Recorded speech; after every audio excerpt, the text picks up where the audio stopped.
સર્વપ્રથમ તો ઋષિકેશભાઈને ખૂબ ખૂબ અભિનંદન. પૂજ્ય વૃદ્ધિ વિજયજી કૃત સુરસેન રાસ.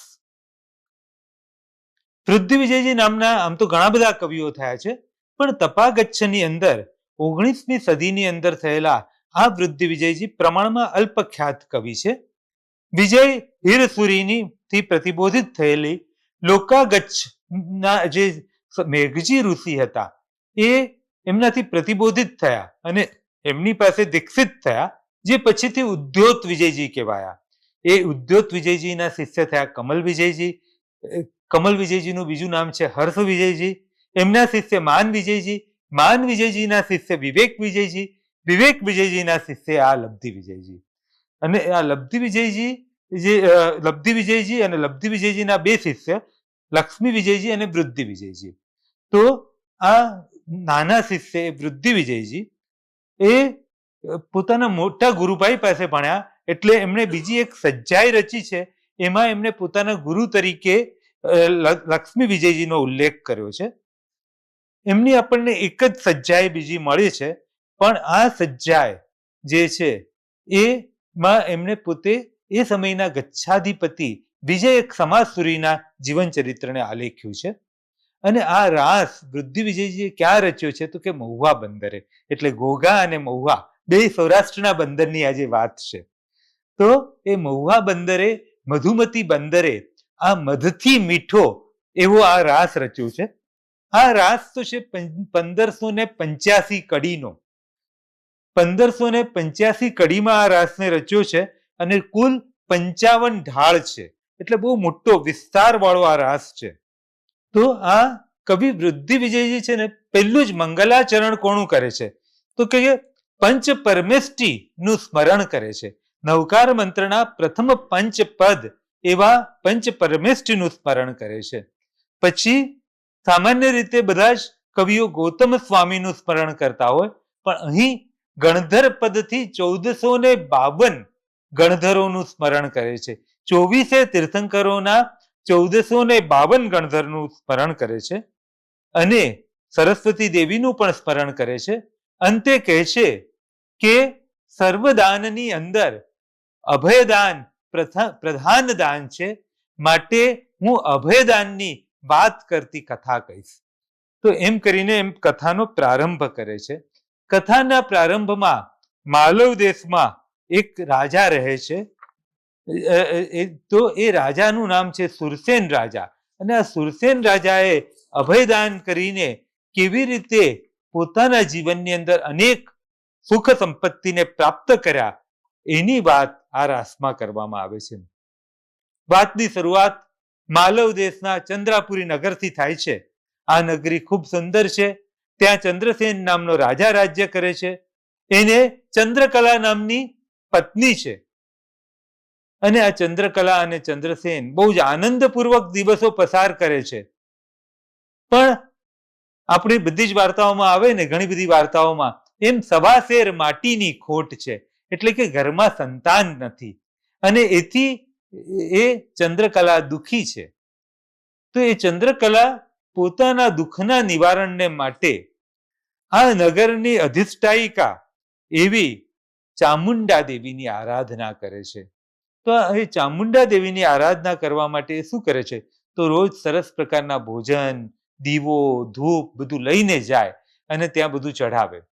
હવે આ ચામુંડા દેવીના મંદિરમાં આવા બધા ભોજન ને બધું ચઢેલું હોય તો આવી રીતે રાણી તો બધી ઉપાસના કરીને પછી પોતાના ઘરે ગઈ. ત્યાં આગળ એક જુગારી આવ્યો, બહુ ભૂખ્યો થયેલો. જુગારમાં હારી ગયો તો પૈસા અને ખાવા માટે કંઈ હતું નહીં ને બહુ ભૂખ્યો થયો હતો. તો ભૂખ્યો થયેલો આ જુગારીએ શું કર્યું, ત્યાં બધા જે રોટલા ભોજન એટલે રીતસર આખું થાળ ધરાવેલો, બધું ભોજન ધરાવેલું, એટલે એ રોટલા જે છે એ રોટલા લઈને ખાવાનું ચાલુ કરે છે. હવે દેવી છે ને બહુ ગુસ્સે થઈ ગઈ. એ ગુસ્સે થઈ ગઈ તો એ રોટલા પછી એને શું કર્યું કે ઘી કહ્યું તો દીવા જે મૂકેલા ને દીવાના ઘીમાં જ રોટલા બોળીને ખાય. આવું દ્રશ્ય જોઈને દેવી તો બહુ ગુસ્સે થઈ અને દેવી એકદમ ગુસ્સામાં કંઈક બોલવા જાય છે. ત્યારે કે છે તને પણ ભૂખ લાગી છે ને એટલે ગુસ્સો કરે છે. એમ કરીને રોટલાનો કોળિયો દેવીના મોઢા આગળ ધર્યો. અને હવે આ ગુસ્સે થયેલી દેવી તો વિચારમાં પડી ગઈ. અને કવિ કહે છે કે નિર્લજ્જ માણસ હોય ને એની આગળ દેવી દેવતાઓ પણ હારી જાય. એટલે દેવી કંઈ કરી નથી શકતી, પણ ઓલો રોટલાનો કોળિયો એના મોઢાની બહાર રહી જાય છે. હવે બીજે દિવસે રાણી દર્શન કરવા આવી અને જુએ છે કે આવી રીતે રોટલાનો કોળિયો દેવીના મોઢા પર લાગેલો રહ્યો છે. એટલે કે છે કે આવું તે કેવી રીતે બન્યું? કંઈક મોટું નગરમાં અપશુકન થવાનું છે. એટલે બધા જ જે જ્યોતિષીઓ, મંત્રતંત્રના જાણકાર બધાને બોલાવવામાં આવ્યા, પણ બધા લોકો આનું કંઈ નિવારણ કરી શક્યા નહીં. ત્યાં આ જુગારીએ ફરતા ફરતા બધી વાત સાંભળી, એટલે પોતે જ આ વસ્તુ કરી હતી, એટલે એ પોતે પડકાર ઝીલી લે છે કે હું આ વસ્તુનો રસ્તો કાઢીશ. અને એ પોતે મંદિરમાં કહે છે કે કોઈ આવવાનું નહીં 1 મહિના સુધી. અને 1 મહિના સુધી બધા જાત જાતના નૈવેદ્યો મંગાવે છે, જાત જાતના ભોજનો મંગાવે છે.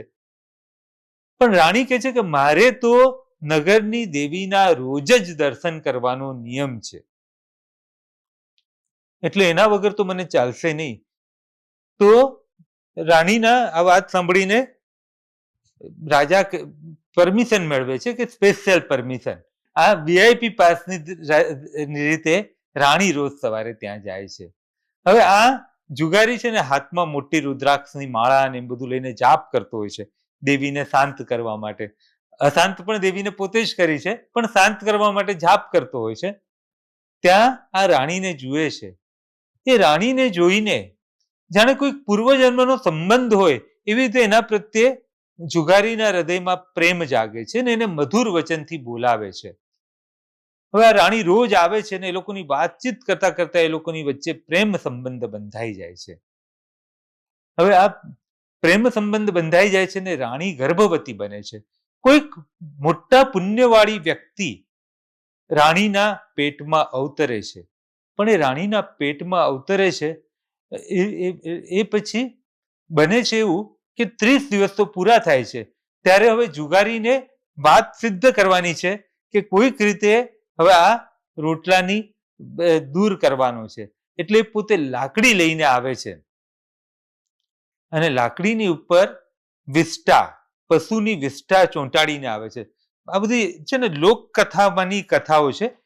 કવિઓએ એમાં પોતાના જૈન ધર્મના તત્વો ઉમેરીને લોકોમાં બહુ પ્રચલિત હોય એવી કથાને જે થોડાક જૈન ધર્મના તત્વો ઉમેરીને પુનઃ આલેખન કર્યું છે. હેતુ શું છે કે લોકોમાં અહિંસા ધર્મની સ્થાપના થાય. એટલે કેટલીક કથા આપણને એમ લાગે કે અસંબદ્ધ, પણ લોકોમાં એ જમાનામાં બહુ પોપ્યુલર હોય. તો એ રીતે આ જે લાકડી લઈને ડરાવે છે દેવીને કે કાં તો તું રોટલો ખાઈ લે, નહીં તો આજ તને શું ખવડાવીશ? આ વિષ્ટા ખવડાવીશ. એટલે દેવી એકદમ ધ્રુજી ઉઠે છે અને ઓલો રોટલો નીચે પડી જાય છે. અને આ જે કે ને કે પહેલા જ કહ્યું છે કે નિર્લજ્જ માણસોથી તો ભગવાન પણ ડરે. એટલે એ શિવજીના લોટાનું પણ પાણી પી જાય. આ જે જુગારી છે એવો હતો. હવે જુગારીનો તો બધે બહુ મહિમા થાય છે, કારણ કે એને આ નગર ઉપરની મોટી આપત્તિને દૂર કરી. એટલે જુગારીમાંથી મંત્રવાદી તરીકે ફેમસ થઈ જાય છે અને રાજમહેલમાં રહેવા લાગે છે. રાજમહેલમાં એ મંત્રવાદી અને ગુરુ તરીકે રહ્યો છે. પણ રાણી સાથે આ મંદિરની અંદર જ એ લોકોનું અફેર થયું હતું. એટલે એ અફેરનું કન્ટિન્યુએશન પણ રાજમહેલમાં પણ થાય છે. આ વાતની રાજાને ખબર પડી જાય છે. જ્યારે અંતરાય કર્મનો ઉદય આવે છે ત્યારે ભલભલા, જેને રાજમાન્ય કરીને બેસાડ્યો હતો, બહુ માન અને સન્માન આપ્યું હતું, પણ એ જ વ્યક્તિ પ્રત્યે હવે રાજા અત્યંત ક્રોધિત થઈ જાય છે અને રાજા પોતાની રાણી અને આ જુગારી બંનેને મારવાનો આદેશ આપે છે. પણ ત્યાં મંત્રી પુત્ર આવે છે અને કહે છે કે ગર્ભવતી એવી સ્ત્રી અવધ્ય હોય અને જેને તમે ગુરુ તરીકે સ્થાપ્યા એને પણ મારવા યોગ્ય નથી. તમે તો એકવાર એને ગુરુ તરીકે સ્થાપ્યા. એટલે એ લોકોને બંનેનો દેશ નિકાલ કરવામાં આવે છે. દેશ નિકાલ કરે છે અને માર્ગમાં એમણે એક ગુરુ ભગવંત મળે છે. એ ગુરુ ભગવંત ને જોઈને એમના ચરણોમાં આ જંગલની અંદર રાણી અત્યંત કોમળ શરીર વાળી શ્રીપાળ રાજાના રાસની કમલપ્રભા રાણીનું આખું વર્ણન યાદ આવે કે પાયે કાંકરા ખૂંચે રે, લોહીએ પગ અળવડે રે. એમ આ રાણી પણ જંગલની અંદર અનેક દુઃખોને પાર કરતી આવી છે. એટલે મનુષ્ય ભૂલ તો કરે છે, પણ એને જ્યારે ઉત્તમ નિમિત્ત મળે છે ત્યારે ભૂલનું પ્રાયશ્ચિત કરે છે. એટલે પતન અને પુનરુત્થાન, પાપી જે છે એ પણ શું કે છે કે પસ્તાવો કરીને આગળ વધી શકે છે. તો અહીં મુનિ ભગવંતની દેશના સાંભળીને આ બંને જણા કે છે કે આપણે બહુ મોટી ભૂલ કરી, આપણે શિયાળનું ભંગ કર્યું, આપણે ચોથા વ્રતનો ભંગ કર્યો, એ બહુ મોટું પાપ કર્યું, પણ એ મોટા પાપનું અમે હૃદયપૂર્વક પ્રાયશ્ચિત લઈએ છીએ અને હવે પછી અમારા શીલવ્રતમાં દ્રઢ રહેવાની પ્રતિજ્ઞા લઈએ છીએ. એ રીતે રાણીએ પ્રતિજ્ઞા લીધી અને આ પ્રતિજ્ઞાથી એની ઉપર જે અંતરાય કર્મનું વાદળ હતું એ વાદળ જાણે દૂર થયું. એ લોકો નગરમાં પહોંચ્યા અને નગરમાં પહોંચ્યા ત્યારે કેટલા સુકન થયા, તો એ સુકનનું આખું વર્ણન છે. એટલે આપણી જે આખી પ્રજાની અંદર જે માન્યતાઓ છે, અથવા તો પ્રજાની માન્યતા જ નહીં પણ એની અંદર જે આખું એક પ્રકારનું વસ્તુને જોવાની દ્રષ્ટિ છે, તો કે છે કે નગરના પ્રવેશ સમયે સુંદર બાલિકાઓના દર્શન થયા, જમણે ટહુકા કરતો મોર જોવા મળ્યો, ફૂલ પહેરેલી માલણ જોવા મળી અને પાણી ભરેલા 10-20 ઘડાઓ સામે ગયા, પલાણ વાળો ઘોડો ગયો અને મસ્તકે સિંદૂર ભર્યું હોય એવો હાથી ગયો. કેટલા સુકન એક સાથે થયા. બળદ જોડેલો રથ અને તુર નામનું વાજિંત્ર, એ બધી જ વસ્તુઓ સામે જોવા મળ્યા. એટલે એમને કહ્યું કે આ નગરમાં અમે પ્રવેશ કરીએ છીએ ત્યાં આટલા સુકન થાય છે, એટલે આ નગરમાં ચોક્કસ અમને અમારું જીવન સુખે યાપન થશે, અમારા જીવનની અંદર ખૂબ સુંદર વસ્તુ થશે. ત્યાં નગરમાં બધી સ્ત્રીઓ ભેગી મળીને વાત કરતી હતી. આપણી અમદાવાદની પોળ હોય કે પછી મુંબઈની સોસાયટીઓ હોય, ત્યાં સાંજ પડે સ્ત્રીઓનું ટોળું વાતો કરવા માટે ભેગું થાય, એ બહુ કોમન દ્રશ્ય હતું. સ્ત્રીઓ આજની જેમ નોકરી માટે દોડતી નહોતી, હજી પણ છે કેટલીક સોસાયટીઓમાં, પણ હવે થોડું ઓછું થતું જાય છે. પણ એ સ્ત્રીઓ ભેગી થાય અને વાતો કરે અને વાતોની અંદર એમના જીવનના ઘણા બધા પ્રશ્નોના સોલ્યુશન્સ, એકબીજાને સમસ્યાઓની જેને કહે કે એક્સચેન્જ કરતી જતી હોય, તો એવી રીતે સ્ત્રીઓ વાતો કરતી હતી. ત્યાં આ સુંદર રૂપવાળી એવી સ્ત્રીને એ લોકોને જોઈ, ચંદ્રકલા રાણી છે, રૂપનો ભંડાર હોય, અને એ લોકો એમને બેસાડે છે અને એમના ગામ નામ ઠામ બધું પૂછવા માંડ્યા. અને એમને કહ્યું કે એટલે ચંદ્રકલાએ કહ્યું કે અમે તો અનાથ છીએ, આશ્રય વગરના છે, તો કે કઈ વાંધો નહીં, અમારા ઘરનું કામ કરો. અને એમને જે આ બધી પોળની બહારના અપવર્ગમાં રહેવાની વ્યવસ્થા કરી. એ લોકોને રહેવા માટે એક નાનું ઘર, પહેલા શું આવા ખાલી ઘરો પડ્યા રહેતા હતા, એવા ઘરો લોકોને આપી દેવામાં આવતા. અને ત્યાં એમને પાણી ભરેલો કળશ મૂક્યો અને પતિ પત્નીએ સાથે મળીને ત્યાં ખીચડો ખાધો. આપણે તો નવા ઘરમાં પહેલા લાપસી બનાવીએ, પણ એ જમાનામાં ખીચડો બનાવવાની પ્રથા હશે. ખીચડો એટલે મને લાગે છે કે જે ઉત્તરાયણના સમયે 7 ધાનનો ખીચડો, એમાં કદાચ ગોળ વગેરે નાખીને મીઠો ખીચડો બનાવવામાં આવતો હશે. એટલે સમાજમાં કેવા પરિવર્તન આવે છે. અત્યારે આપણે નવું ઘર કરીએ ત્યારે શું કરતા હોઈએ છીએ, લાપસી રાંધતા હોઈએ છીએ, પણ એક જમાનામાં આવો ખીચડો. એટલે સમાજશાસ્ત્રીય દ્રષ્ટિએ પણ આ બધા રાસોનો અભ્યાસ કરીએ તો જીવનના નાના મોટા પરિવર્તનોનો આપણને ખ્યાલ આવે. એ લોકો આનંદથી રહેવા માંડ્યા. હવે પુત્ર જન્મનો અવસર નજીક આવ્યો એટલે એને કહ્યું કે પુત્ર બહુ પુણ્યશાળી છે અને એનો જન્મનો મારે મહોત્સવ તો કરવો જોઈએ. એટલે આ જુગારી કહે છે કે હું બીજે ગામે જાઉં અને પૈસા કમાઈને લઈ આવું, બહુ બધા પૈસા લઈને આવું.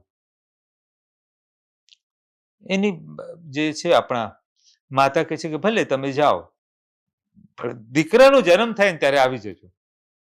પણ આ ત્યાં જાય છે ને મહિનાઓના મહિનાઓ વીતી જાય છે ને દીકરાના જન્મનો અવસર આવી ગયો, 9 મહિના તો પૂરા થઈ ગયા. વાત કરતા કરતા સમય ક્યાં પસાર થાય છે આપણને ખબર પડતી નથી. અને આજ આ જે છે રાણી છે એટલે અત્યંત ચતુર છે, એટલે કે અવસર તો સાચવી લેવો જોઈએ. એટલે પડોશી સ્ત્રીઓની મદદથી નાનો એવો પણ આ પુત્રના જન્મનો મહોત્સવ કર્યો અને પુત્રનો જન્મ થયો. અને 32 લક્ષણ સંપન્ન હોવાથી પુત્રનો જન્મ થયો ત્યાં જ એને જોયું કે 32 લક્ષણ વાળો છે.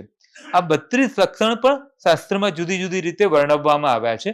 પણ એનું એમ કે કપાળ આટલું ઊંચું હોય, એનું નાક આ રીતનું હોય, એના હાથ અમુક રીતના હોય, તો એવા પુરુષને 32 લક્ષણ પુત્ર કહેવાય. અને એને સુરસેન એવું નામ આપ્યું. એ નાની ઉંમરથી જ અત્યંત તેજસ્વી, રૂપાળો અને બધાને જ મનને મોહવા લાગ્યો. એ 4-5 વર્ષનો થયો ત્યાં ફરી એક અંતરાય કર્મનો ઉદય આવ્યો. હવે નિરંજન રાજેન્દ્ર શાહની એક કવિતા છે. આપણે બધા જીવનમાં અંતરાયનો ઉદય આવે છે ને ત્યારે બહુ બધા કંપી જતા હોઈએ છે, પણ રાજેન્દ્ર શાહ કહે છે કે વનના ઝરણાને જ્યાં પથ્થરનો અંતરાય આવ્યો ત્યાં જ મધુર અવાજ સ્ફુર્યો.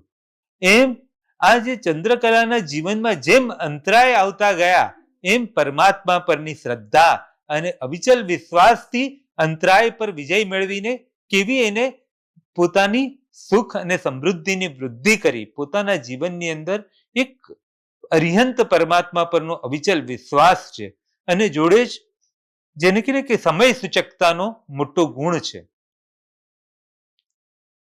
આના રૂપને જોઈને, ચંદ્રકલાના રૂપને જોઈને મોહિત થઈ ગયો એક વેપારી. બહારગામથી આવ્યો હતો. વેપારી નથી, એ વાસ્તવમાં તો ચોર છે. એ મોહિત થઈ ગયો અને મોહિત થયેલો એને એક યોજના બનાવી.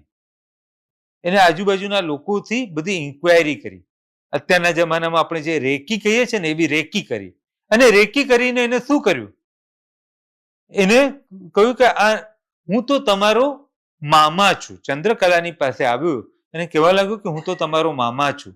આપણને અત્યારે વાહન વ્યવહારના જમાનામાં એવું લાગે કે મામા છે તો કેમ આ બધા લોકો ઓળખતા નથી, ચંદ્રકલા ઓળખતી નથી. પણ એ જમાનામાં તો બધા દૂર દૂર દેશાંતરમાં રહેતા હોય તો વારે વારે મળવાનું થાય નહીં, એટલે વ્યક્તિ ઓળખે નહીં. એટલે કે હું તમારા દૂર દેશમાં રહેનારો મામા છું અને તારો પતિ બહારગામ ગયો છે તો એકલા એકલા અહીંયા નાના બાળકની જોડે રહેવું બરાબર નથી.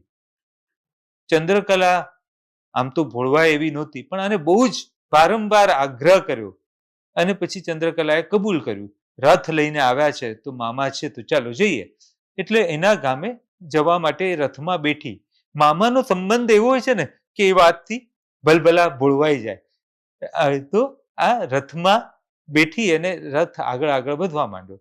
અડધે રસ્તે આ રથ ગયો, આગળ રથ ગયો ત્યાં પર્વતીય રસ્તાઓ આવ્યા, ત્યાં રથ ચાલી શકે એમ નહોતો.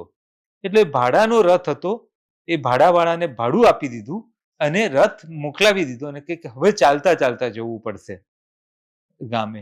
ચાલવા માંડ્યા તો કે મામાનું ગામ તો આવા કઈ પર્વતીય રસ્તા પર નહોતું, આવું એકદમ આદિવાસી એરિયામાં, ટ્રાઇબલ એરિયામાં કઈ મામાનું ગામ નહોતું. તો કે બરાબર છે, હું કઈ મામા નથી, હું તારા રૂપથી ભોળવાયેલો પલ્લીપતિ છું. પલ્લીપતિ એટલે લૂંટારાઓનો મેઇન હેડ છું અને હવે હું તને પત્ની બનાવવા માંગુ છું. એટલે ચંદ્રકલા તો અત્યંત રડવા માંડી. રડતી રડતી આગળ વધે છે ત્યાં રસ્તાની અંદર એક જિનાલય આવ્યું, અરિહંત ભગવંતનું મંદિર આવ્યું. એટલે એ મંદિરમાં પોતાના બાળકને કહ્યું કે હે પ્રભુ, તારા શરણે હું આ બાળક મૂકું છું, તું જ રક્ષણ કરજે. એમ કરીને ભગવાનના ખોળામાં બાળકને બેસાડી દીધું અને પોતે, બીજો કોઈ રસ્તો નહોતો એટલે એની જોડે ગઈ. ત્યાં જાય છે ત્યારે પલ્લીપતિ એની ઓળખાણ આપે છે કે આ તો મારી પત્ની છે. પોતાની માતાને ઓળખાણ આપે છે. સાસુ તો ખુશ થઈ ગઈ કે આવી સુંદર વહુ, આવી સુંદર, આવી રૂપ ભંડાર, એવી મારી પુત્રવધુ, બહુ સરસ. એટલે એમણે એ પુત્રવધુને ગળે વળગાડી અને પછી શું કહ્યું કે આપણા કુટુંબની પરંપરા છે કે આપણા કુળ દેવતાને પહેલા સફેદ બોકડા નો વધ કરવો પડે, એનો બલિ ચડાવવો પડે, પછી જ સંસાર ચાલુ કરી શકાય. એટલે તું સફેદ બોકડો લઈ આવ.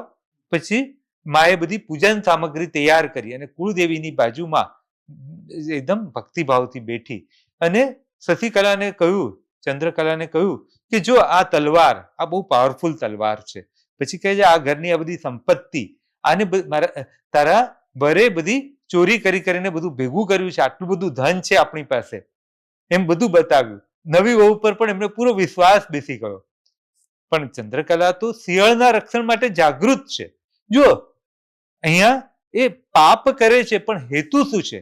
હેતુ છે પોતાના શિયાળની રક્ષાનો, પોતાના પ્રાણની રક્ષાનો, પણ પ્રાણની રક્ષાથી પણ વધારે શિયાળ. અહીંયા જે શીલ ધર્મ એને પોતે મુનિ ભગવંત પાસેથી લીધો છે, તો એ શીલ ધર્મનું રક્ષણ કરવું એને માટે તત્પર છે. એટલે આ બાજુ એનો દીકરો ગયો છે અને આ ડોસીમાં ભક્તિ કરવા માટે બેઠા છે, કુલદેવીની ભક્તિ કરવા બેઠા છે.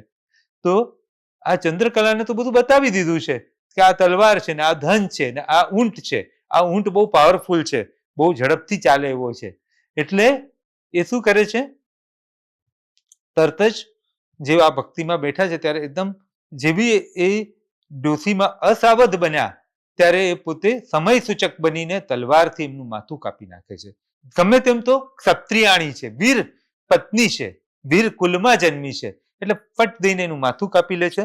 બધું ધન સંપત્તિ ઊંટ પર બાંધી દે છે અને ઊંટ પર બેસીને રવાના થઈ જાય છે અને એ પોતાના ગામે આવી જાય છે. એ પોતાના રસ્તામાં જે દીકરો છે એને પણ લઈ લે છે, દીકરાને પણ ક્ષેમ કુશળ લે છે અને કહે છે કે હે અર્યંત પ્રભુ, તારી કૃપાથી બધું જ ક્ષેમ કુશળ પાર પડ્યું.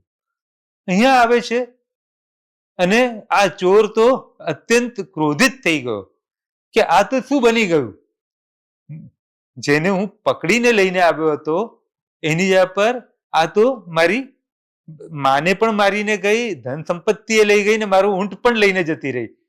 એટલે એ વેર વાળવા માટે પોતાના 20 સાથીદારો સાથે આવે છે. અલ્લાઉદ્દીન ને 40 ચોર આપણે બધા નાનપણથી સાંભળતા આવ્યા છે. તો અહીંયા 20 સાથીદારોને લઈને આવે છે અને એ 20 સાથીદારો પણ એને એ બધા 21 જણા આ સ્ત્રીને હંફાવવાનો પ્રયત્ન કરે છે. પણ આ સ્ત્રી બુદ્ધિબળથી, કારણ કે હું બહુ કથામાં વધારે જતો નથી, કારણ કે આગળ મૂળ પાત્ર તો સુરસેન છે, આ તો સુરસેનની માતા ચંદ્રકલા, એટલે આપણે સુરસેનની કથા પર પણ જવું છે. એટલે પણ એ 20 જણને હંફાવે છે અને પુષ્કળ ધન મેળવે છે અને આ પુષ્કળ ધન મેળવીને એ ફરી પાછી બીજા નગરમાં જાય છે અને પોતાની ધન સંપત્તિથી રાજાને ખુશ કરે છે, ઉત્તમ ભેટણું આપે છે. એટલે રાજા એમને પૂછે છે કે શું જોઈએ છે, તો કે મારે ઘર બનાવવા માટે જગ્યા જોઈએ છે. તો રાજા એમને એક ખાલી જગ્યા આપે છે, એક સુંદર પ્લોટ આપે છે અને એ પ્લોટ ઉપર 21 માળનો મહેલ બનાવે છે.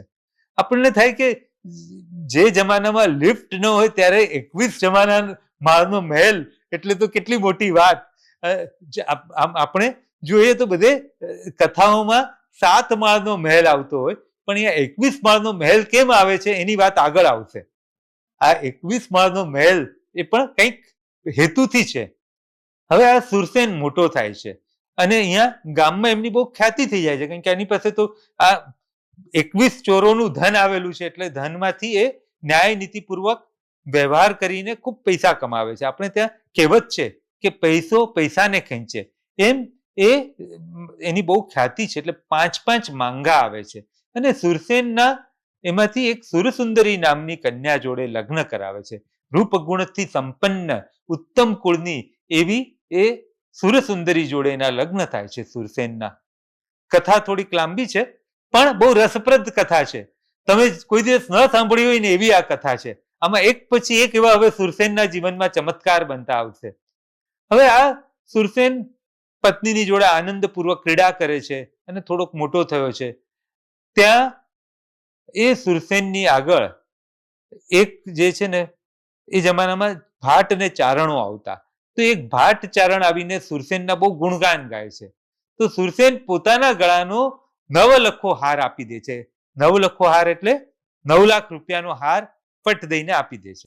ત્યાં જે બેઠેલા અમુક ચાડીખોર લોકો હોય છે એ એની માતાની આગળ જઈને કમ્પ્લેન કરે છે કે આ બધું બરાબર નથી થતું. આવી રીતે જે આપી દે છે એટલે માતા દીકરાને બોલાવીને ઠપકો આપે છે. સ્વાભાવિક છે ને, ધન સંપત્તિ બહુ પરિશ્રમ પૂર્વક મેળવ્યા છે. ભલે આમ તો બહુ સહજ રીતે મળ્યા, પણ એ સહજ રીતે મેળવવા માટેની માએ બહુ ચાતુરી વાપરેલી, એટલે બધું મળ્યું છે. અને અત્યારે આમ એમનો દીકરો ફટ દઈને 9 લાખ રૂપિયાનો હાર કોઈની પ્રશંસા થાય અને આપી દે એટલે ઠપકો આપે છે. પણ આ તો દાનવીર સ્વભાવનો સુરસેન, એટલે બીજે દિવસે પણ હાર આપી દે છે. એટલે મા બોલાવીને વધારે ઠપકો આપે છે કે તને ના પાડી છતાંય તું આવી રીતે વારંવાર હાર આપે છે. એટલે સુરસેન કહે છે કે આ તો માતાનું કમાવેલું ધન છે, આપણે પોતાનું ધન કમાવીએ તો ખરા. એટલે એ પોતાની પત્ની સુરસુંદરીને કહે છે કે એકદમ ખિન્ન મોઢું થયું છે. એટલે કહે છે કે મારે મારા ભાગ્યની પરીક્ષા કરવી છે. તો સુરસુંદરી કહે છે કે જ્યાં સૂરજ ત્યાં જ છાયા, જ્યાં પતિ ત્યાં જ હું તમારી સાથે જ આવીશ. તો કે વનમાં ઘણા દુઃખો સહન કરવા પડે, અનેક પરીક્ષાઓ થાય, તો કે એની કઈ ચિંતા નહીં કરો, હું આવીશ તમારી સાથે. અને એ બંને જણા જંગલમાં ચાલ્યા, જૂના કપડાં પહેરીને ચાલ્યા. માર્ગમાં બને છે એવું કે સુરસુંદરીને તરસ લાગી.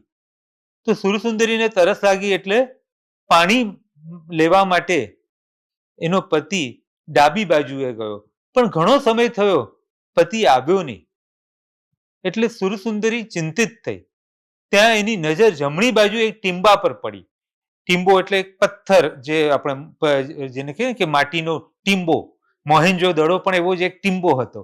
તો એ ટીંબા પર એની નજર પડી, એટલે ટીંબા પર એ ચઢી ગઈ. એ ચઢી તો બીજી બાજુ તો નદી વહેતી હતી, અને એ નદીને જોઈને એ સરપ્રાઈઝ થઈ ગઈ કે નદીની અંદર તો રત્નો વહેતા હતા. આ રત્ન વહે એવી નદીમાંથી એને જઈને એક રત્ન લઈ લીધું ને પોતાની પાસે સાચવીને રાખ્યું કે મુશ્કેલીમાં કામ આવશે. હવે આ એનો પતિ ઘણા વખતે પાણી લઈને આવ્યો અને બંને જણા પાછા મળ્યા. આ તો નદી જોઈને પાછી આવી ગઈ, પાણી પીધેલું, નદીમાં પાણી પણ ન પીધું, એટલી બધી ડરતી હતી, પણ રત્ન જોયું એટલે એને રત્ન રાખી દીધું. પતિ આવ્યો એટલે બંને જણાએ પાણી પીધું અને પછી પાછા એ લોકો આગળ વધ્યા અને એક નગરમાં પહોંચ્યા. ત્યાં નગરમાં એક ડોશીએ એમને આશરો આપ્યો, એક વૃદ્ધા સ્ત્રીએ આશરો આપ્યો, અને એમની પાસે એક રત્ન હતું. તો એ વિચારે એટલે એને પૂછે છે કે તારી પાસે કંઈક છે? હવે આપણને કંઈક ખાવા પીવા માટે તો ધન જોઈશે, તારી પાસે કંઈક છે? તો કે તમે તો ના પાડી હતી, પણ મેં છે ને એક પિયરનું રત્ન સાચવીને લઈ આવી છું. બહુ સ્ત્રીઓ ચતુર હોય છે કે કેમ કરીને જવાબ આપવો. એમ કે તમે ના પાડી હતી અને હું નદીમાં જઈને રત્ન લઈ આવી તો પતિ બહુ ચીડાઈ જશે, એટલે કે પિયરનું એક રત્ન મારી પાસે પડ્યું હતું, તો આ રત્ન લઈને જાઓ. તો આ રત્ન લઈને જાય છે, અને એ રત્ન લઈને જાય છે ત્યાં એક ઝવેરી પાસે જાય છે. તો ઝવેરી એ રત્ન જુએ છે, એને ઓબ્ઝર્વ કરે છે રત્નને, એને વિચારે છે કે આ રત્નની વેલ્યુ કેટલી કેવી. એ તો એનું વેલ્યુ કરી શકતો નથી, અને એટલે એ વિચારે છે કે રાજસભાની અંદર અનેક ચતુર માણસો બેઠા હોય, એટલે રાજસભામાં રત્નને લઈને જાય છે. પણ રાજસભામાં આખા ગામના બધા જ ઝવેરી રાજા બોલાવે છે. રાજાનો પ્રધાન તો કહે છે કે ચૂપચાપ આ રત્ન લઈ લો, બહુ મૂલ્યવાન રત્ન છે, કઈ કિંમત આપવાની જરૂરત નથી. તો કે ના, એમ નહીં, મારે એનું મૂલ્ય આપવું છે. અને બધાને બોલાવવામાં આવે છે, અને બધા લોકો એના જુએ છે રત્નને, પણ કોઈ વેલ્યુ કરી શકતા નથી. હવે પછી નક્કી કરવામાં આવે છે કે સાંજે પાછા મળશું, પણ એકદમ ભર બપોર થઈ જાય છે, 2 વાગી જાય છે વાતો કરતા કરતા, અને 2 વાગે આપણા આ ઝવેરી પાછા જાય છે. એટલે એમનો વાણોતર પૂછે છે. તો વાણોતર પૂછે છે કે તમે ચિંતા શું કરો છો? આ રત્નની કિંમત તો આ છાગલીઓ જે બટકા હોય ને એવા એક માણસ છે, બટકો ને નાની ઉંમરનો, આ કરી આપશે. એટલે એને વિશ્વાસ બેસતો નથી, પણ જો પોતે વેલ્યુ ન કરે તો રાજ દરબારમાં પોતાની કિંમત જતી રહે. એટલે છેલ્લે નક્કી કરે છે કે આ છાગલિયાને લઈ જવું.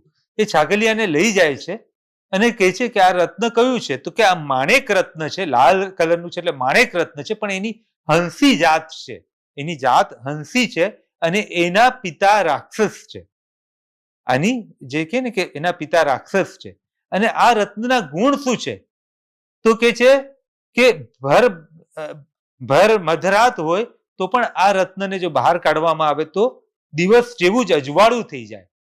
બીજું, આ રત્નના પ્રતાપે આ નગર ઉપર કોઈ શત્રુઓ આક્રમણ ન કરી શકે. આ રત્નના પ્રતાપે આ નગર ઉપર કોઈ શત્રુઓ આક્રમણ ન કરી શકે. અને આ નગર આ રત્નને બાજુમાં રાખ્યું હોય અને એનું પાણી પીવામાં આવે તો ગમે તેટલા રોગ હોય એ બધા નાસી જાય, એવા એના 3-4 ગુણોનું આખું છાગલીઓ વર્ણન કરે છે. એટલે રાજા કહે છે પણ વેલ્યુ કહો, હવે અમારે આ રત્ન તો જોઈએ જ છે પણ તમે એની વેલ્યુ કહો. તો એ ડરતા ડરતા કહે છે કે આમ તો આની વેલ્યુ થાય એવું જ નથી, અમૂલ્ય રત્ન છે, પણ એની વેલ્યુ કરું તો કેટલી થાય કે 4 ગાડા ભરીને સોનું આપવું પડે. પણ આપણને થાય કે આવા રત્નો હોય ખરેખર? તો કે હા હોય. હમ્પીના જે રાજા હતા ને એમના મંત્રી, એના વંશજોની પાસે એક શિવલિંગ હતું. અને આ એટલે અત્યારના જ આજથી 10-12 વર્ષ પહેલા જ એ શિવલિંગની પૂજા કરતા કરતા ઉપરનું બધું જ જે છે ને માટી નીકળી ગઈ અને અંદરથી રત્ન નીકળ્યું, રૂબી. અને એ રૂબીની એમને વેલ્યુ કરવા માટે મોકલ્યું. તો ભારતની બેંકોએ તો કહી દીધું કે આનું વેલ્યુ અમે કરી શકીએ એમ નથી. જર્મનીમાં મોકલવામાં આવ્યું તો જર્મનીની બેંકોએ કહ્યું કે અમે 16 બેંકો આખી ખાલી થઈ જાય એટલું આ મૂલ્યવાન રત્ન છે. એ રૂબી જે છે આખો મોટો, આપણે શિવલિંગના આકારનો મોટો દડા જેવો, અને એ મોટા દડા જેવું જે આ શિવલિંગ જેવું જે રૂબી હતો, એટલું બધું વજન વાળો અને એટલો બધો તેજસ્વી રૂબી હતો. જો આજના જમાનામાં પણ આવા રત્ન હોય તો વર્ષો પહેલાની આ વાત છે, એ સમયનો આ છે. એટલે પછી તો આ રત્નની આટલી વેલ્યુ છે એટલે 4 ગાડા ભરીને સોનું આવ્યું. હવે આ સ્ત્રી ચિંતામાં પડી છે સુરસુંદરી કે આ વેલ્યુ કરવા ગયા અને ઠેઠ સવારની સાંજ થઈ ગઈ ને હજી આવ્યા નથી.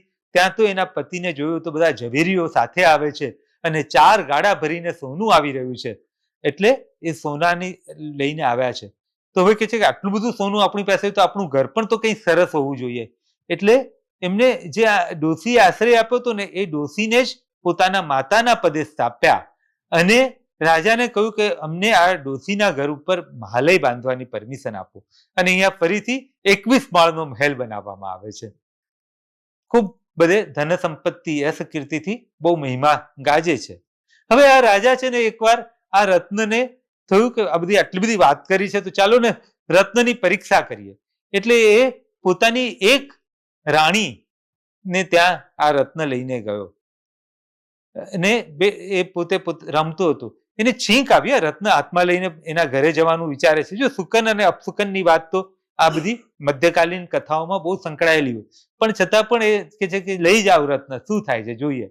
પણ એને છીંક આવેલી એટલે બન્યું એવું કે આ રત્નની જોડે રમત કરતો, એને કહ્યું કે દીવા બુજાઈ ગયા. અચાનક પવન આવ્યો ને દીવા બુજાઈ ગયા. તો રાણી ઉભા થઈને દીવો ચાલુ કરવાનો પ્રયત્ન કરતા હતા. તો એને કહ્યું કે ના ના તું ઊભી ન થા, એમ કહીને એને રત્ન બહાર કાઢ્યું. તો એકદમ જ બહાર સૂર્ય જેવું તેજ થઈ ગયું. એટલે આ તો રાણી છે રાજાની પાછળ પડી ગઈ કે મને તો આ રત્ન જોઈએ જ. તો રાજા કહે કે હું એકને આપું તો મારે તો 63 રાણી છે, કેમ થાય? મારે માટે તો મુશ્કેલી થઈ જાય. અને મેં 4 ગાડા સોનું આપીને આ રત્ન લીધું છે, હું એકને આપી શકું નહીં. તો કે હું મરી જઈશ, હું આપઘાત કરીશ. તો રાજા કે પણ હું આપી શકું નહીં, નહીં તો મારી પરિસ્થિતિ બહુ ખરાબ થઈ જાય. પણ આમ વાત કરતા કરતા રાજા છે ને એ રત્નને બોલની જેમ ઉછાળતા હતા. તો આ રાણીએ યુક્તિથી એ બોલને કેચ કરી લીધો અને પોતાની પાસે રાખી દીધો કે હવે તમારાથી થાય એ કરો, હું આ રત્ન નથી આપવાની. એટલે રાજાની ઉપર તો મોટું સંકટ આવી ગયું. બીજી 62 રાણીઓ, 63 રાણીઓ બધી આવીને કહેવા લાગી કે તમે રત્ન આપો તો ઠીક, નહીં તો અમે બધા જ સાથે બળીને મરી જઈશું, તમે અમને રત્ન આપો. એટલે રાજા વિચારે કે આ શું કરવું, આ રત્ને તો બડી મોટી મુશ્કેલી ઊભી કરી લીધી. હવે આપણા બધી જ મુશ્કેલીના ઉપાય રૂપે શું વિચારે છે કે આ રત્ન જ્યાંથી આવ્યું એ જ માણસને પૂછીએ ને. એટલે એ પોતે સુરસેન કુમારને બોલાવે છે અને કહે છે કે આ મુશ્કેલીનો રસ્તો તારે જ કાઢવો પડશે. એટલે સુરસેન કુમાર રસ્તો કાઢે છે કે સ્વીકારી લે છે કે ભલે ભલે હું કરીશ, ગમે તે રીતે હું આ રત્ન મેળવી આપીશ. પાનનું બીડું તો ઝડપી લીધું, પણ ઘરે આવીને એ પણ ચિંતામાં પડ્યા કે ઘરમાં તો એક જ રત્ન હતું, એ તો વેચીને આ બધી સંપત્તિ પ્રાપ્ત કરી છે, હવે 63 રત્ન લાવવા કેવી રીતે? એમની ચિંતામાં જોઈને સુરસુંદરી પૂછે છે કે શું છે, શા માટે આટલી બધી ચિંતામાં છો? એટલે પછી ધીમે રહીને વાત કરે છે. તો કે મને અભયદાન આપો પહેલા, તો હું વાત કરું. તો કે તને અભયદાન, તું વાત કર. તો કે મેં તમને પિયરથી લાવ્યા કહ્યું ને, એ રત્ન પિયરથી નહોતું લાવ્યું, પણ તમે જ્યારે પાણી લેવા ગયા હતા ત્યારે હું બીજી બાજુ ગઈ હતી, જમણી બાજુ, અને ત્યાં એક નદી વહેતી હતી, એમાંથી રત્ન મળ્યા. તો હું ત્યાંથી બધા રત્ન લઈને આવી છું. તો કે સારું, તો હું એ નદીમાં રત્ન લેવા ગયો. હવે આ સુરસેન કુમાર નદીમાં રત્ન લેવા ગયા. નદીની અંદર રત્ન જુએ છે, પણ રત્નને જોઈને એમને છે ને પુરુષનો સ્વભાવ હોય છે જિજ્ઞાસાનો. સ્ત્રી છે એ વસ્તુને ઘણીવાર જેવી હોય એવી સ્વીકારી લે, પણ પુરુષ છે ને એ વાતના મૂળ સુધી જાય. એટલે સાહસ એમ કહેવાય કે પુરુષના બ્લડમાં હોય. આવું આપણા શાસ્ત્રકારો છે કે છે મોટાભાગની. એટલે સાયન્ટિફિક સર્ચ જે છે, એમ તો સ્ત્રીઓએ પણ ઘણી બધી કરી છે, મેડમ ક્યુરીથી માંડીને, પણ એમ કહેવાય કે ઘણી બધી સર્ચ જે છે એમાં પુરુષોનું યોગદાન વધારે હોય. એટલે આ રત્ન લેવાની જગ્યા પર રત્નનું મૂળ શોધવા માટે આગળ ને આગળ નદીમાં આગળ વધતો ગયો.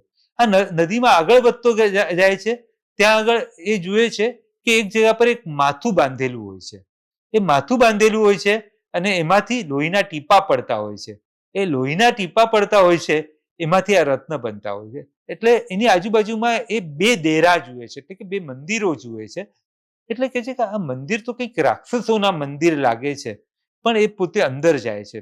આ નામ જ છે સુરસેન, એટલે નિર્ભયપણે અંદર જાય છે. અંદર જાય છે અને ત્યાં જુએ છે કે એક ધડ બાંધેલું છે, અને ત્યાં એક બાજુમાં અમૃતનો એક જળનો ઘડો ભરેલો પડ્યો છે. એ વિચારમાં પડે છે કે શું છે આ બધું વાતનું રહસ્ય. એ જે બાજુમાં પાણી છે ને એ જરાક આમ એ ધડ પર છાંટે છે, તો એક સ્ત્રી આવે છે, જાગૃત થઈને બોલે છે કે મારા જે પિતા છે રાક્ષસ છે, અને રોજ સવારે એ પોતે શિકાર શોધવા જાય ત્યારે મારું માથું અને ધડ અલગ કરીને જાય, અને આવે અને પછી પાછું માથું ને ધડ ચીટકારી ને અમૃત છાંટે, એટલે હું પાછી સ્ત્રી બની જાઉં, અને રાત્રે અમે સાથે જમીએ, અને પછી પાછા એ નગરમાં સવારે પાછા મને આવી સ્થિતિમાં મૂકીને જાય. એટલે આ છુપાઈ જાય છે, અને પછી ઓલો રાક્ષસ આવે છે, એની જોડે લડાઈ કરીને એને હરાવી દે છે. ત્યાં જ બીજી એક બાજુમાં આ જે છે એનું નામ છે ગુણસેના, એની એક બીજી સહેલી આવે છે શ્રીસેના. એના એટલે બીજું જે મંદિર છે એમાં એ રહેવા વાળી છે. એના પિતા 52 ગજની શિલા મૂકીને જતા હોય છે, એને પણ હરાવે છે. એટલે બે સ્ત્રીઓને લઈને આવે છે, અને બે સ્ત્રીઓની જોડે પરણીને આનંદપૂર્વક પાછો પોતાના નગરમાં આવે છે. પણ એ પોતે ભૂલી જ ગયો ઉતાવળમાં કે લેવા ગયો તો રત્ન, અને લઈને આવ્યો બે પત્નીઓને. તો રાજાનો મંત્રી બોલાવા આવે છે, તો 3 સ્ત્રીઓની જોડે આને આનંદ ક્રીડા કરતા જોઈને આ તો વિચારમાં પડી જાય છે કે આ ગયો તો રત્ન લેવા, અને 3 સ્ત્રીઓ આવી ગઈ. રાજાનો મંત્રી કહે છે કે તમે આવો અને રત્નો આપો. આ એકદમ વિચારમાં પડે છે, હવે પાછું જવું પડશે, પાછું ત્યાં જ્યાંથી રત્ન મળ્યા હતા એ નદીમાં. તો જે આપણે દેવસેના કહે છે તમારે ચિંતા કરવાની જરૂરત નથી, મારા લોહીમાંથી જ રત્ન બનતા હતા ને, એટલે મારા અંગૂઠામાં સોય ભરાવો અને હું આમ પાણીમાં રાખીશ એટલે રત્ન બની જશે. એટલે એ રીતે પાણીમાં રાખે છે, એટલે પાછા 200-400 રત્ન બની જાય છે. એમાંના 63 રત્ન રાજાને આપી દે છે, અને ત્યાં એ રીતે રાજાને ખુશ કર્યો. પણ હવે આ પ્રધાન છે ને આ 3 સ્ત્રીઓને જોઈ ગયો, એટલે પ્રધાન કહે છે કે આવી અદ્ભુત રૂપવાળી સ્ત્રી આ તો રાજમહેલમાં જ શોભે, આ સુરસેનના ઘરમાં આવી સ્ત્રી ન હોય. રાજા તમારે જ આ સ્ત્રી ઉપર કબજો મેળવવો જોઈએ. એટલે સુરસેનની આગળ આ લોકો ચેલેન્જ મૂકે છે કે અમારી રાજકુમારી છે ને એને એવી ઈચ્છા છે કે દેવોના મોતી અને દેવોના મોતીનો હાર, મુક્તાવલી હાર, અને દેવોના પુષ્પો, દેવલોકના ફૂલ, એ જો કોઈ લઈને આવે ને તો એની હું પત્ની બનું. એટલે હવે આ 3 સ્ત્રીઓ ચતુર હોય છે, એટલે એ સમજી જાય છે કે આ બધી જે વાત કરવામાં આવે છે ને એ મારા પતિને મારવા માટે કરવામાં આવે છે, કારણ કે દેવલોકમાં તો મર્યા વગર જવાય નહીં, પણ એટલે આ રીતે એ મારવા માટે આ કરે છે.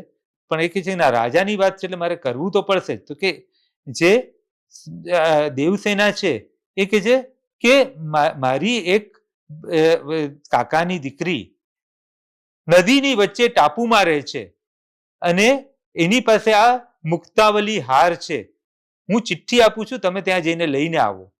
એ ચિઠ્ઠી આપે છે અને કહે છે કે તમને વીંટી આપું છું, એટલે રસ્તામાં એક દેડકો મળશે, એ દેડકો તમને એ તળાવની વચ્ચે રહે છે એટલે તળાવમાં લઈ જશે અને એ સમુદ્રની અધિષ્ઠાયિકા છે, તળાવ પણ નહીં, સમુદ્રમાં તો સામાન્ય માણસ જઈ ન શકે, એટલે એ દેડકો તમને લઈને જશે. પણ આ ભાઈ તો પાછા સુરસેન છે ને પરાક્રમી એટલા જ છે, પણ બધું ભૂલી જાય દર વખતે, એટલે ચિઠ્ઠી રસ્તામાં જ પાડી દે છે અને ખાલી ઓલી વીંટી આપે છે. એટલે દેવસેના તો અહીંયા આવી જાય છે, જે સમુદ્રની અધિષ્ઠાયિકા એવી દેવસેના અહીંયા આવી જાય છે, પણ હાર લીધા વગર આવી, કારણ કે ચિઠ્ઠીમાં લખેલું ને હાર લઈને આવવાનું, ચિઠ્ઠી તો લાવી જ નથી. એટલે વળી પાછું રાજા હાર મંગાવે છે. ત્યારે દેવસેના કહે છે કાંઈ ચિંતા ન કરો, દેવસેના છે ને એ દેવી છે, પોતે વ્યંતરી છે, એટલે એ આકાશ માર્ગે જઈને હાર લઈને આવે છે, રાજાને હાર ને બધું આપે છે. તો કે હવે મારે મારી દીકરીના તમારી જોડે લગ્ન કરવા છે, પણ મારી દીકરી એમ કહે છે કે આપણા 71 પેઢીના બધા પૂર્વજો લગ્નમાં આવવા જોઈએ, પૂર્વજોને બોલાવવા પડે, એટલે કે તમે યમલોકમાં જઈને આમંત્રણ આપીને આવો. તો આ જે એની પત્ની છે દેવસેના, એ કહે છે આ તો તમને મારવાનો જ કારસો છે, પણ આપણે એક કામ કરીએ, જેવા સાથે તેવા. એટલે એ કહે છે કે હું તમારું રૂપ લઈને આવીશ અને કહીશ કે યમલોકમાં જઈને બોલાવવાના હોય, સ્વર્ગલોકમાં જઈને પૂર્વજોને બોલાવવાના હોય તો અગ્નિની વચ્ચે પ્રવેશ કરવો જોઈએ, એટલે નગરની વચ્ચે મોટી ચિતા રચાવો, મોટી સ્મશાન બનાવો, નગરની વચ્ચે મોટી ચિતા રચાવો, હું અગ્નિમાં પ્રવેશીશ અને બધા પૂર્વજને બોલાવીને લઈ આવીશ. તો સારું. એટલે એમને નગરીની વચ્ચે મોટી ચિતા રચાવી અને આ રાજકુમાર એની અંદર પ્રવેશ્યો. દેખાય છે સુરસેન કુમાર, પણ સુરસેન કુમાર નથી હોતી, તો હોય છે કોણ? ઓલી વ્યંતરી, જે દેવી છે પોતે દેવસેના. એ દેવસેના એની અંદર પ્રવેશે છે અને પછી થોડાક દિવસ પછી શું થાય છે કે આ તો પાછું પોતાની 3 સ્ત્રીઓ જોડે આનંદ કરે છે. એટલે પ્રધાન આવીને કહે છે કે તમે ગયા હતા ને પૂર્વજોને બોલાવવા, શું થયું? એટલે આ સ્ત્રી એમને કહે છે કે તમે જઈને જવાબ આપો કે પૂર્વજો કહે છે કે આમને આમ તો અમે ન આવીએ, અમે યમરાજ કહે છે કે એમના કુટુંબના જ કોઈક લોકો લેવા આવે ને તો અમે આવીએ, આમંત્રણ આપવા માટે. પહેલાના જમાનામાં તો એવું હતું ને બહુ, અત્યારે તો આપણે વોટ્સએપ પર પણ ઇન્વિટેશન આવ્યું હોય તો લગ્નમાં જતા રહીએ. પહેલા તો એમ કહેવાય કે એ લોકો સામે આવે, આપણા હાથમાં પીળા ચોખા મૂકે અને પત્રિકા આપે વ્યવસ્થિત. એમ કે કોણ ચોખા મૂકવા આવ્યું હતું, લગ્નમાં ન જવું હોય ને તો એમ કે કોણ ચોખા મૂકવા આવ્યું હતું કે અમે એના લગ્નમાં જઈએ, એમ. જો પ્રોપર ઇન્વિટેશન હોય તો ન જાય, એટલે કે એના કુટુંબના કોઈક આવવું જોઈએ. તો રાજા અને પ્રધાન કે હું બધાના, રાજાના 71 પેઢીના પૂર્વજને મળી આવ્યો, પ્રધાનના 51 પેઢીના પૂર્વજોને મળી આવ્યા, બધા લોકોને લગ્નમાં આવવાની બહુ તૈયારી છે, પણ યમરાજાની શરત છે કે એમના કુટુંબના કોઈક વ્યક્તિ આમંત્રણ આપવા આવવું જોઈએ. તો યમરાજ મોકલે અને એમ કે હું જઈને આવ્યો એની નિશાની રૂપે યમરાજાએ એક યમદૂત જોડે મોકલ્યો છે. હવે આ તો દેવી છે એટલે પાછું એક યમદૂતનું ભયાનક રૂપ ધારણ કરે છે. એટલે આ રાજા અને પ્રધાનને વિશ્વાસ બેસી ગયો અને કે છે ચાલો આપણા બધા પૂર્વજોને જોવા માટે, મળવા માટે મોકો મળતો હોય તો જઈએ. એટલે બંને જણા બળવા માટે તૈયાર થઈ ગયા. નગરની વચ્ચે ફરી પાછું વિશાળ સ્મશાન, વિશાળ ચિતા બનાવવામાં આવી અને આ લોકો અગ્નિમાં ઉતરવા માટે તૈયાર થયા. રાજા હૃદયથી સારો છે, પણ પ્રધાન દુષ્ટ બુદ્ધિ વાળો છે. પ્રધાન જે છે ને એ રાજાને દુષ્ટ બુદ્ધિ આપે છે. એટલે પ્રધાન જેવો અગ્નિમાં પ્રવેશ્યો ને અને રાજા અગ્નિમાં પ્રવેશવા જાય છે, ત્યાં જ આ સુરસેન એમને અટકાવે છે. સુરસેન અને સુરસેનની પત્નીઓ કે અગ્નિમાં કોઈ ગયેલું બળેલું પાછું આવે એવું બનતું નથી. આ તો રાજા આ પ્રધાન દુષ્ટ બુદ્ધિનો હતો, એને બોધપાઠ ભણાવવા માટે આવું કર્યું. અને પછી તો આ ચારેય પત્નીઓ જોડે આનંદપૂર્વક ક્રીડા કરે છે. અને દેવસેના કહે છે કે મારી 16 બહેનપણીઓ છે અને એ લોકો બધી જ કુંવારી છે, એ લોકોને યોગ્ય પતિની રાહ જોઈ રહ્યા છે, એટલે તમે કહો તો એ 16 બહેનોને બોલાવી દો, 16 બહેનપણીઓને. એટલે 16 સખીઓને બોલાવવામાં આવે છે. એટલે એની પહેલી 4 પત્નીઓ, બીજી આ 16 બહેનપણીઓ એટલે 20, અને રાજકુમારીને પરણાવે એટલે 21 પત્ની થઈ. વાતનો તાળો મળ્યો ને, 21 માળની હવેલી કેમ બનાવી હતી. બરાબર, એટલે એમ 21 માળની હવેલી એને માટે બનાવી હતી. એટલે એ 21 પત્નીઓ થઈ ગઈ અને બહુ વૈભવમાં આનંદપૂર્વક જીવન પસાર કરે છે. હવે ત્યાં આગળ એક જ્ઞાની ગુરુ ભગવંત પધાર્યા અને એક જ્ઞાની ગુરુ ભગવંતની સભામાં જ્ઞાની ગુરુ ભગવંત બધા દાનનો મહિમા કરે છે અને બધા જ દાનમાં અભયદાન સર્વશ્રેષ્ઠ દાન છે એવું કહે છે. એટલે એ અભયદાનને સર્વશ્રેષ્ઠ દાન કહે છે. ત્યારે લોકો પૂછે છે કે આવા અભયદાનની આરાધના કોણે કરી હતી? તો કે આવા અભયદાનની આરાધનાનું પ્રત્યક્ષ ઉદાહરણ આ સભામાં બેઠેલા સુરસેન છે. તો સુરસેન એટલે ગુરુ ભગવંત કહે છે કે એ સુરસેનનો પૂર્વભાવ કહો. તો કે એ પૂર્વભાવમાં મંત્રીનો પુત્ર હતા, વિમલચંદ્ર નામે મંત્રીના પુત્ર હતા. બાળપણમાં બહુ જ ધમાલિયા હતા અને બધા જ નગરના લોકોને હેરાન પરેશાન કરતા હતા. કોઈકના માટલા ફોડી નાખે, કોઈકને કંઈક રીતે હેરાન કરે અને કોઈકના પશુઓ, પાળેલા પશુઓને હેરાન કરે. એટલે નગરના લોકોએ કમ્પ્લેન કરી, એટલે એને નગરની બહાર કાઢી નાખવામાં આવ્યો. એ નગરની બહાર ત્યાં પણ જે જંગલની અંદર એ પશુઓને હેરાન કરતો હતો, એ પશુઓને હેરાન કરતો હતો એ જોઈને એ બધા બહુ જ દુઃખી થતા હતા. ત્યાં એક મુનિ ભગવંતને જોયા તો એ મુનિ ભગવંતે પણ એને હેરાન કર્યા. પણ મુનિ ભગવંત જરા પણ ક્રોધિત ન થયા. એમની શાંત અને ઉપશાંત અવસ્થાને જોઈને, એમના હૃદયમાં રહેલા ઉપસમ રસને જોઈને આ જે વિમલચંદ્ર છે એ પોતે બહુ જ વ્યથિત થયો કે મેં આ ખોટું કર્યું અને એને માફી માંગી અને ગુરુ ભગવંત પાસેથી એને પોતે ધર્મને ગ્રહણ કર્યો. અને ધર્મને ગ્રહણ કરીને એને એ સમજણમાં આવી કે બીજા જીવોનું રક્ષણ કરવું એ જ મોટામાં મોટો ધર્મ છે. બીજા જીવોને અભયદાન આપવું એ જ મોટામાં મોટું ધર્મ છે. એટલે એ બહુ જ એમ કે પોતાના જીવનને અત્યંત સંયત બનાવ્યું.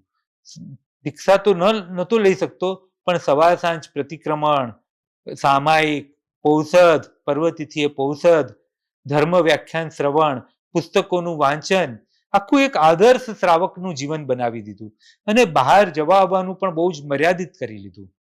લોકોમાં હવે આખી એની ખ્યાતિ પલટાઈ ગઈ. જે એક જમાનામાં બધાને હેરાન કરવા વાળા તરીકે ખ્યાત હતો, એની પર અત્યંત દયાળુ, અત્યંત વિનયી એવી એની ખ્યાતિ થઈ. એટલે લોકો એ ક્યાંય જાય ને તો એના વચનને માન્ય રાખે એવું થવા માંડ્યું. હવે આ નગરની અંદર એક ચોર આવ્યો અને એને ઘણી રાજમહાલયની અંદરથી જ રત્નનો જે છાપ હોય એની ચોરી કરી. એટલે એને ફાંસીની સજા ફરમાવવામાં આવી અને ઉભે રસ્તે લોકો એને મારતા મારતા જતા હતા. રાજાનો ગુનેગાર હોય એટલે તો આખી પ્રજા અત્યંત ક્રોધી થઈને એના રસ્તા પર કોઈ પથ્થર મારે છે ને કોઈ લાઠી મારે અને કોઈક એને બાવડાઓથી મારે, એમ મારતા મારતા જતા હતા. એ અત્યંત દુઃખી હતો. એના દુઃખને જોઈને વિમલચંદ્રનું હૃદય અત્યંત કંપી ઉઠ્યું અને એમણે નગરજનોને કહ્યું કે તમે ઉભા રહો. એને લઈને જનારા, ફાંસી પર લઈ જનારા રાજપુરુષોને કહ્યું કે તમે ઉભા રહો, હું રાજા પાસે જઈને આવું, એટલી વાર તમે એને ફાંસીએ નહીં ચડાવતા, સૂળી પર નહીં ચડાવતા. રાજા પાસે ગયા એટલે રાજાએ કહ્યું કે બોલ બોલ, તને શું જોઈએ છે? તું કોઈ દિવસ આવતો નથી ને આજે તું મારી પાસે આવ્યો છે, અત્યંત ગુણવાન અને વિનયી એવો તું આવ્યો છે, તો તને તારી શું ઈચ્છા છે બોલ. આપણને એમ હોય ને કે આવ્યા છે તો કંઈક વસ્તુ માંગશે, હાર, સોનાનો હાર માંગી દેશે કે એકાદું ગામ ગરાસ એવું કંઈક માંગશે રાજા પાસે. રાજાઓની પાસે લોકો એવું માંગવા જતા ને, એટલે કે કંઈક પૈસા બેસા માંગશે, કોઈક મદદ માંગશે નાનો મોટો ધંધો કરવા માટેની. એટલે રાજા કે તને જે જોઈએ આપું. તો એ કે મને કશું જોઈતું નથી.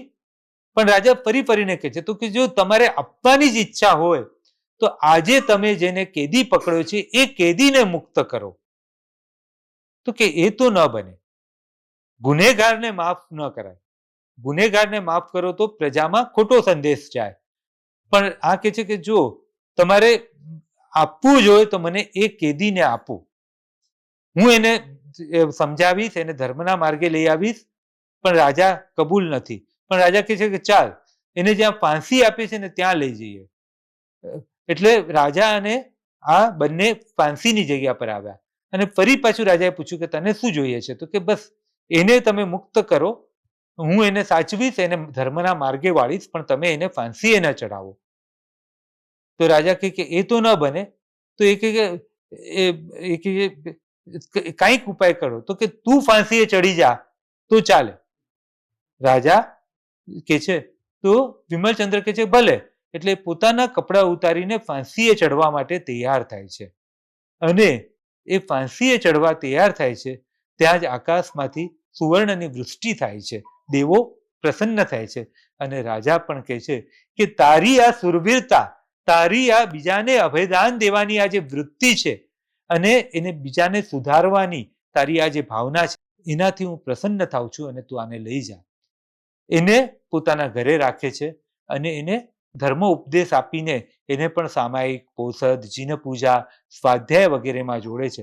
7 વર્ષ સુધી એ જે ચોર છે જીવે છે અને 7 વર્ષમાં એને ધર્મ આરાધના કરાવે છે. અંતિમ સમયે સંલેખના કરાવે છે. પણ સંલેખનાના સમયે કંઈક માયાનો ભાવ એના હૃદયમાં આવી ગયો એટલે એ આયુષ્ય પૂર્ણ કરીને સ્ત્રી વેદે જન્મી. એટલે એ તારી જે આ દેવી પત્ની છે એ બની અને તું આયુષ્ય પૂર્ણ કરીને રાજકુટુંબમાં જન્મ્યો, પણ તે પૂર્વભાવમાં મુનિને હેરાન કર્યા હતા એટલે તારો જન્મ જુગારી પિતાને ત્યાં થયો. રાજકુટુંબમાં જન્મ થયો પણ જુગારી પિતાના પુત્ર તરીકે જન્મ થયો. એટલે પૂર્વનું નાનું પણ પાપ આપણને હેરાન કરે છે એટલે પાપોનું પ્રાયશ્ચિત અવશ્ય કરવું જોઈએ. એટલે એમ આખી બધી વાત થાય છે અને અંતે એ કહે છે કે અત્યારે તો હું દીક્ષા લઈ શકું એમ નથી, પણ હું વ્રતોનું પાલન કરીશ. અને એ પોતે શ્રાવકના 12 વ્રત ગ્રહણ કરે છે. રાણી ચંદ્રકલા અને એના પતિ એ બંને જણા દીક્ષા ધારણ કરે છે અને બંને જણા સંયમના માર્ગે આગળ વધે છે. ઘણા વર્ષો પોતે ધર્મના માર્ગે જીવન જીવતા ખૂબ દાન આપીને પોતાના પુત્રને રાજગાદીએ બેસાડીને સુરસેન પણ દીક્ષા લે છે. સુરસેનની પત્નીઓ પણ દીક્ષા લે છે. એની 21 પત્નીઓ પણ દીક્ષા લે છે અને વ્રતોનું ઉત્તમ રીતે આચરણ કરીને દેવલોકમાં ગયા અને થોડાક ભવો પછી મોક્ષમાં જનારા થશે. આવી આ સુરસેનની જે કથા છે, અભયદાનની કથા છે. પણ આ અભયદાનની કથા છે એની સાથે સાથે જ સ્ત્રીના સામર્થ્યની પણ કથા છે. અભયદાનની કથા તો છે જ એના 4થા ખંડમાં, પણ આખી કથામાં જુઓ કે કેટલી સ્ત્રીઓ છે.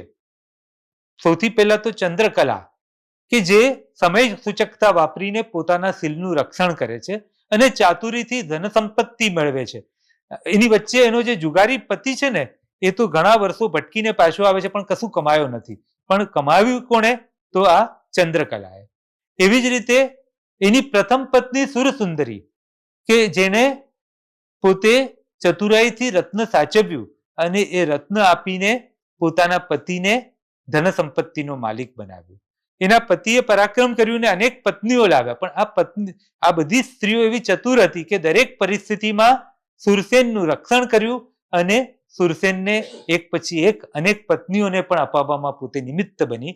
આમ આ સુરસેનની કથા તો છે જ, પણ સુરસેનની સાથે ચંદ્રકલાની સાથે સુરસુંદરીની પ્રથમ ખંડ છે ચંદ્રકલાનો, બીજો છે સુરસુંદરીનો અને ત્રીજા ખંડની અંદર જે આ દેવસેના અને એવી જ બીજી પત્નીઓ જે બધી જ પોતે પોતાના બુદ્ધિ ચાતુર્યથી સુરસેનને અનેક રીતે વિજયી બનાવે છે. એટલે આ લોકકથા એક બાજુ અભયદાનની કથા છે અને બીજી બાજુ જે એક ચાતુરીની સ્ત્રીની બુદ્ધિની કથા છે. તો આ કથા જે છે એનું સંપાદન યોગ તિલક સુરેશ્વરજી મહારાજ અને એમના શિષ્ય પરિવારે સુંદર રીતે કર્યું છે.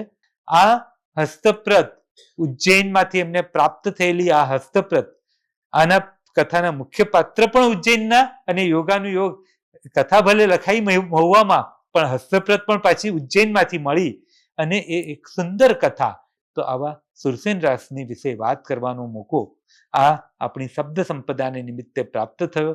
એ માટે પરમ પૂજ્ય આચાર્ય દેવશ્રી શીલચંદ્ર સુરેશ્વરજી મહારાજનો, એ જ રીતે આયોજક જે છે સંસ્થાઓ એ બધાનો અને ખાસ કરીને મનીષભાઈનો એ બધાનો હું હૃદયપૂર્વક આભાર માનું છું કે એમણે આ કથાનો સ્વાધ્યાય કરવાનો મને મોકો પ્રાપ્ત કર્યો. જીનાજ્ઞા વિરુદ્ધ કંઈ પણ બોલાયું તો મિચ્છામિ દુક્કડમ. હું બંને વક્તાઓના વક્તવ્યથી આપણને કંઈ વિશેષ પ્રાપ્તિ થઈ હોય તો ખૂબ તાળીથી બંને વક્તાઓનું અભિવાદન કરીએ.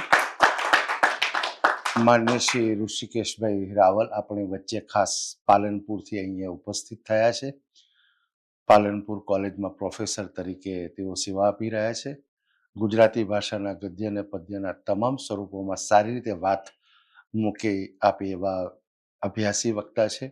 ગુજરાતી, સંસ્કૃત, પ્રાકૃત એ તમામ ભાષાઓનું સારું જ્ઞાન ધરાવે છે અને આપણને વારંવાર શબ્દ સંપદામાં એ પ્રાપ્ત થતા રહે છે. એ માટેનો વિશેષ આનંદ. ઋષિકેશ, આપને વંદન, આપનો આભાર. માન્ય શ્રી અભયભાઈ દોશી પણ શબ્દ સંપદામાં આપણને વારંવાર અહીંયા સાંભળે છે, એનો આનંદ છે. તેઓ પણ મુંબઈથી ખાસ આપણી વચ્ચે અહીંયા ઉપસ્થિત છે. મુંબઈમાં પ્રોફેસર તરીકે તેઓ સેવા આપી રહ્યા છે. અભયભાઈ, આપને વંદન, આપનો આભાર. એક સમૂહ તસવીર લીધા બાદ કાર્યક્રમ પૂર્ણ જાહેર થશે.